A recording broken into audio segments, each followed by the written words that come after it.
Cuando tenga la tierra, sembraré las palabras que mi padre Martín Fierro puso al viento.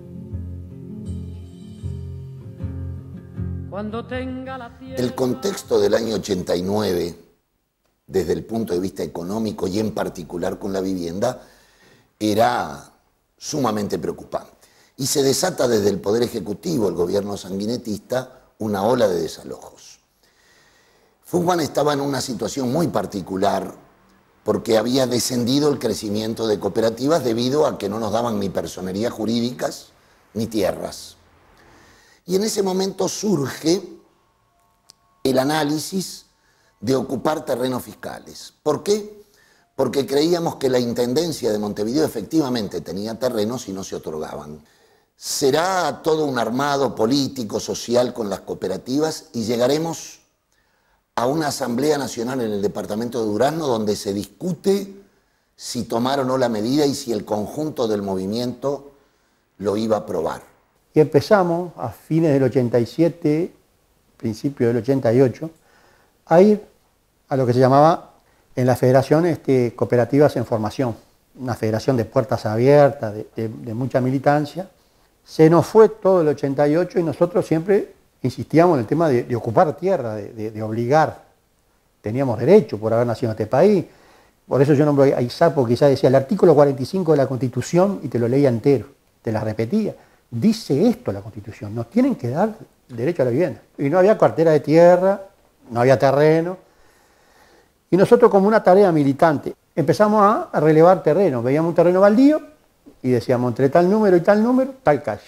Y se nos fue todo el año 88. Y en el 89, cuando empezamos, nos pusimos la meta, vamos a presionar a las cooperativas en formación para ocupar tierra, porque si no tenemos tierra, no tenemos dónde plantar un proyecto, no tenemos dónde hacer un dibujo para plantear que nos presten plata para hacer casa. Se venía lo de la Asamblea Nacional en Durazno, una asamblea importante, y manejamos la idea de ocupar ese día.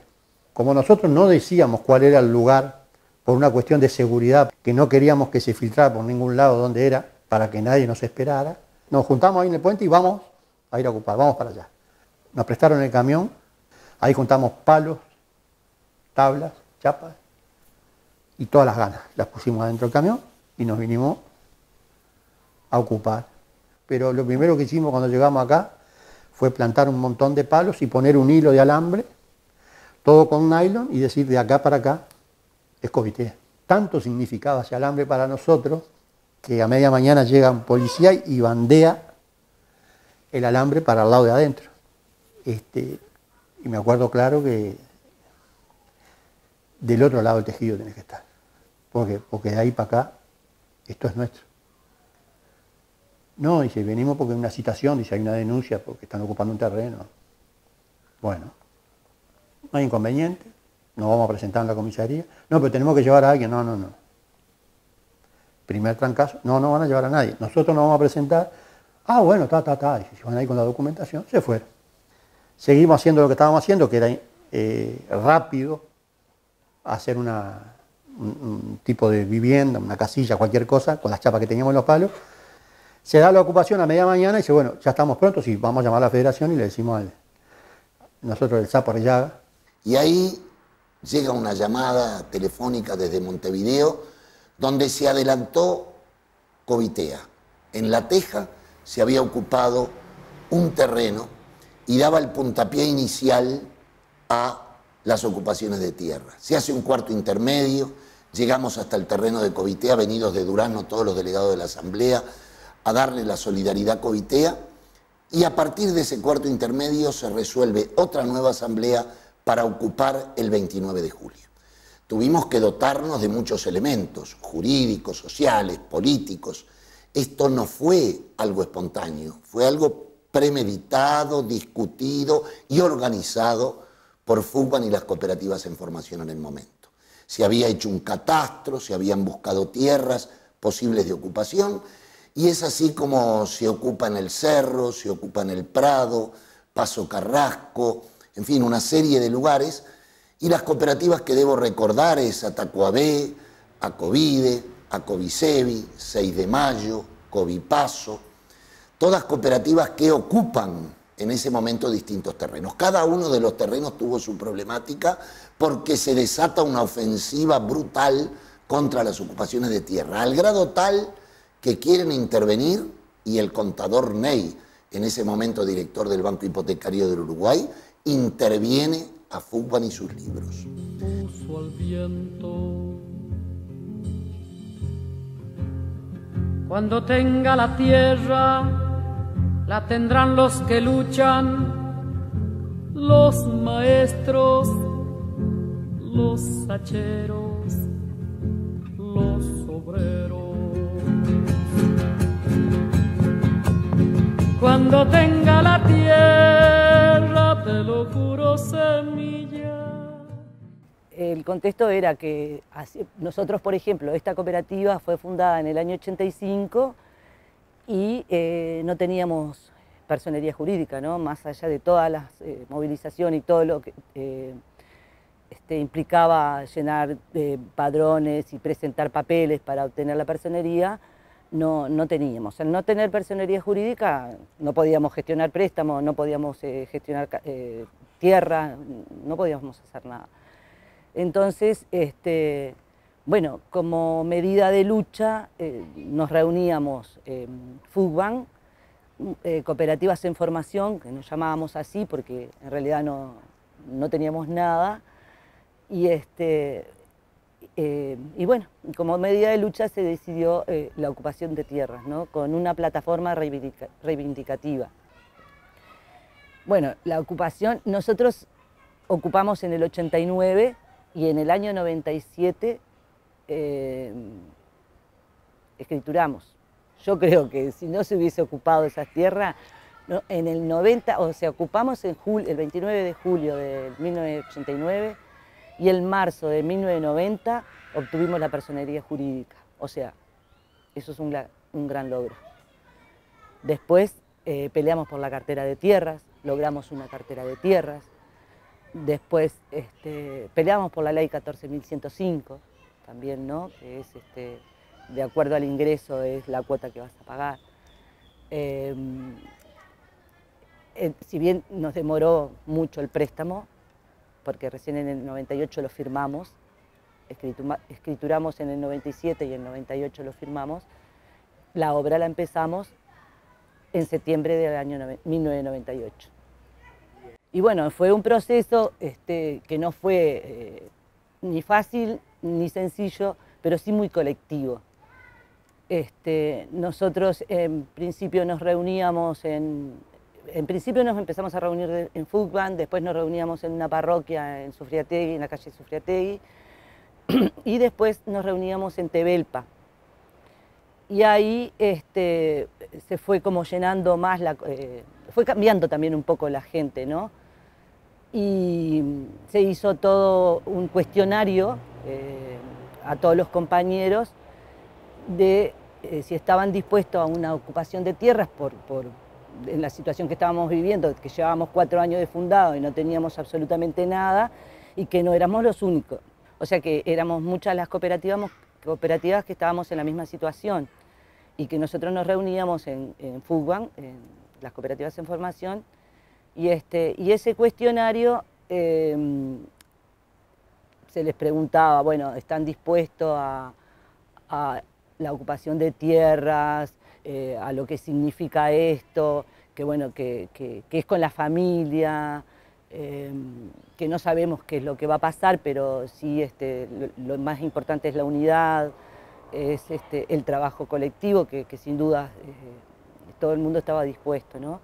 Y bueno, también se hizo el cuestionario en forma anónima, ¿no? Para que la gente no se sintiera presionada. Y la decisión de la ocupación de tierras vino porque los trámites quedaban todos guardados y parados en los estantes del banco, de todas las instituciones públicas que se recorrieron. Bueno, a las autoridades no les gustó mucho, ¿no? Que le fueran a ocupar terrenos, Pero con respecto a los vecinos, eso donde nosotros fuimos, Pitágoras y Zunfelde, creo que es la otra, es una zona cooperativa, ¿tá? Y tuvimos mucha ayuda.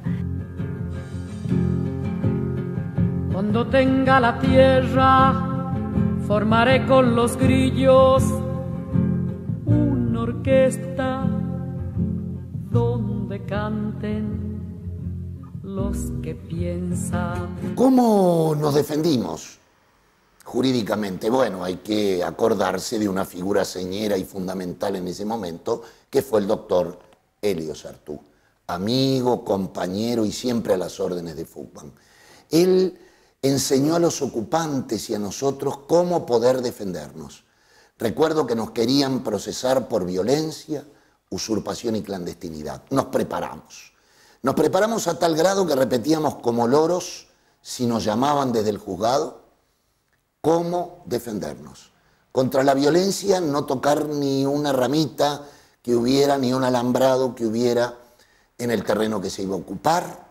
Contra la usurpación no conocíamos a los dueños. Y contra la clandestinidad hubo que ocupar a la luz del día. Y después, nos unió, después que se dieron las ocupaciones de julio, lo que nos une es, por ejemplo, un conflicto grande que hubo en Covide, donde se venía el desalojo. Yo me acuerdo que esa noche, estuvimos toda la noche ahí en Covide, el abogado de Fugman era uruguayo, Ortiz, pero nuestro abogado, en particular el de Covitea, era Elio Sartú.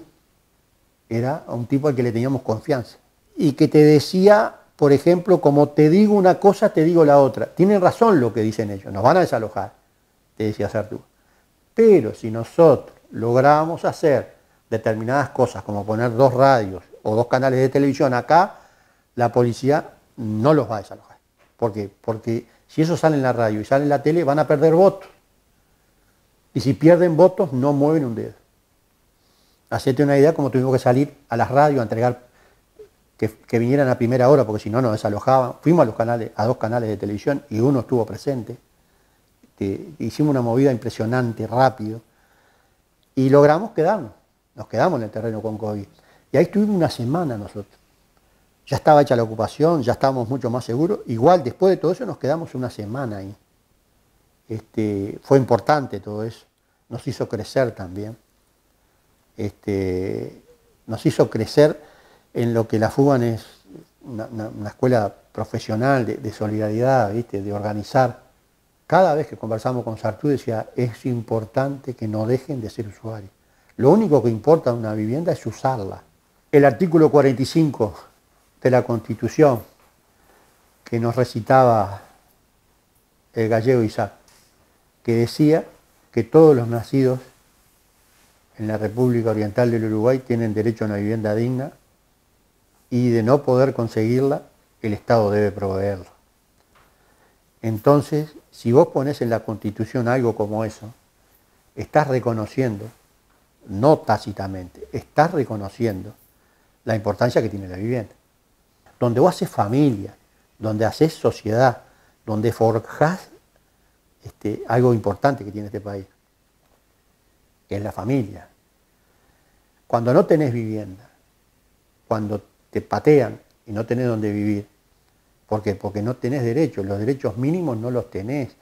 Y yo creo que con esa medida fue que hoy podemos decir se han destrancado un montón de cosas, ¿no? Un montón de trabas que teníamos. Yo creo que capaz que suena un poco soberbio, pero a mí me parece que esa medida fue como muy lógica y como acertada. Nosotros fundamentalmente sentimos que, primero que aprendimos una cantidad de cosas, ¿no? Como por ejemplo, que no solamente buscábamos tierras para construir nuestra vivienda, sino que además de eso buscábamos una nueva forma de vida. Recordar a 31 años aquella gesta hizo posible que más de 100 cooperativas de vivienda de Montevideo hoy en el año 2020 tengan tierras y muchas de ellas ya han construido. Ninguna de las cooperativas ocupantes dejó de construir, pero además y fundamentalmente dejó un legado extraordinario que lo tenemos hasta el día de hoy. Por lo tanto, el saludo fraterno, y esto lo hacemos para jamás olvidar la memoria. La memoria que sirve es la que empuja a la acción. La lucha del 89 nuevamente la tendremos que tomar si se quiere coartar las posibilidades de tierras. Por lo tanto, la ocupación de tierras es una de las medidas que FUBAN reivindica cuando no se satisface el derecho a tener un lugar donde vivir. La distribución del suelo urbano no es equitativa. Hay gente que tiene miles y miles de hectáreas, hay latifundistas urbanos, ¿cierto? Y hay gente sin tierra, sin un lugar para vivir. Por lo tanto, el 89 quedará en la mejor historia de lucha de FUBAN.